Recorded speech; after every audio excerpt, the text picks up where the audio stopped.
عبداللہ ابن مبارک رضی اللہ تعالی عنہ بہت بڑے شیخ الحدیث تھے، شیخ التفسیر تھے، تو آپ بہت بڑے تاجر بھی تھے،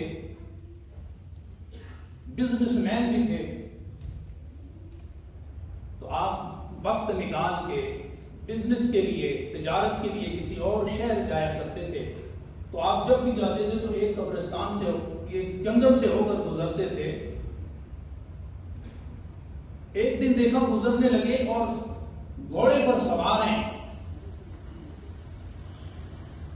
جب مڈل آف جنگل پہنچے تو بائیں جانب دیکھا کہ ایک نوجوان مست الست، دنیا کی فکر سے آزاد، درہم و دنانیر سے آزاد، کھانے اور پینے کی فکر سے آزاد، یمین و یسار سے آزاد، دنیا و آخرت سے آزاد ایک کیفیت میں بیٹھا ہے. تو انہوں نے گھوڑے کی لگام کو کھینچا، گھوڑے کو روکا، تو اس نوجوان کو مخاطب کر کے فرمایا، نوجوان، کیا تمہارا لوح و قلم سے بھی کوئی تعلق ہے؟ کوئی پڑھنے لکھنے کا بھی کوئی کام ہے؟ یا یوں ہی دشت نوردی میں، صحرا نوردی میں اور جنگل میں یوں ہی وقت برباد کرتے ہو؟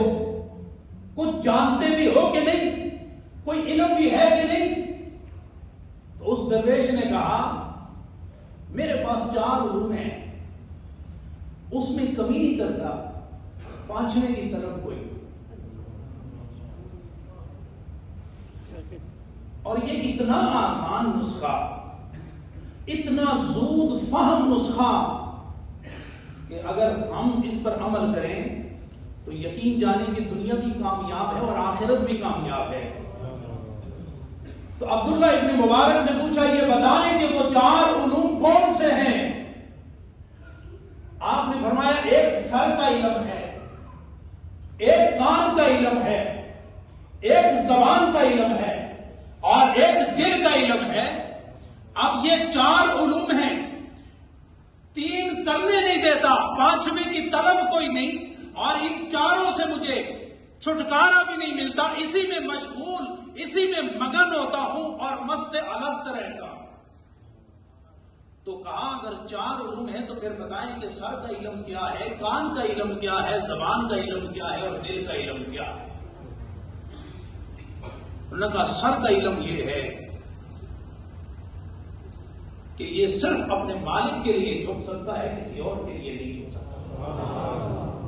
کہا، جب سے میں نے یہ سن رکھا ہے کہ یہ مالک کا حق ہے، اب غیر خدا کے لیے نہیں جھک سکتا، تو جب سے سنا ہے یہ سر خدا کے لیے جھکتا ہے، ہر در پہ نہیں جھکتا.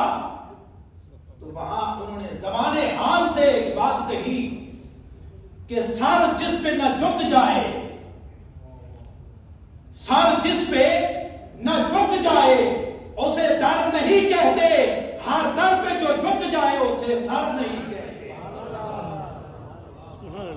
سر جس پہ نہ جھک جائے اسے در نہیں کہتے، ہر در پہ جو جھک جائے اسے، ذرا زور نہ بولو، پھر بولو، ہر در پہ جو جھک جائے اسے در نہیں کہتے. عبداللہ ابن مبارک غور سے سننے لگے کہ یہ تو بڑی راز کی بات کر رہا ہے، یہ تو بڑا عالم لگ رہا ہے کہ سر کا علم دے رہا ہے. تو ہاتھ جوڑ کے کہتے ہیں کہ اب یہ بتائیں کہ یہ کان کا علم کیا ہے؟ کہا، کان کا علم یہ ہے کہ جس نے اس کو خلق کیا ہے، جس نے اس کو پیدا کیا ہے، یہ صرف اسی کی سنتا رہے اور کسی کی نہ سنے. پھر اور بتائیں کہ زبان کا علم کیا ہے؟ کا زبان ذکر کے لیے ہے، جس نے اس کو پیدا کیا ہے اب یہ اسی کا ذکر کرتی ہے، غیر خدا کسی کا ذکر نہیں کرتی. کہا، دیکھ میں بہت مختصر کر رہا ہوں، ہر اس علم کے اس شعبے پر خوبصورت تفصیل موجود ہے لیکن میں نہیں جاتا. آخری فرمایا، دل کا علم کیا ہے؟ تو آپ نے فرمایا، یہ دل، اس کا علم یہ ہے کہ یہ خدا کا گھر ہے، غیر خدا میں کسی کا اس کا تعلق نہیں ہو سکتا. یہ خدا کا گھر ہے تو یہ خدا کے لیے مخصوص ہو سکتا ہے, غیر خدا اس میں نہیں آ سکتا. یہ دل خدا کے لیے ہو گیا ہے. کیوں؟ اس لیے کہ میرے رب نے فرمایا لا یسعنی ارضی ولا سمائی الا قلب عبدی التقی. میرا فرمایا میں نہ آسمان میں سماتا ہوں نہ زمین میں, لیکن مومن متقی پرہیزگار اس کا دل ایسا ہے کہ میں اس میں سما جاتا ہوں.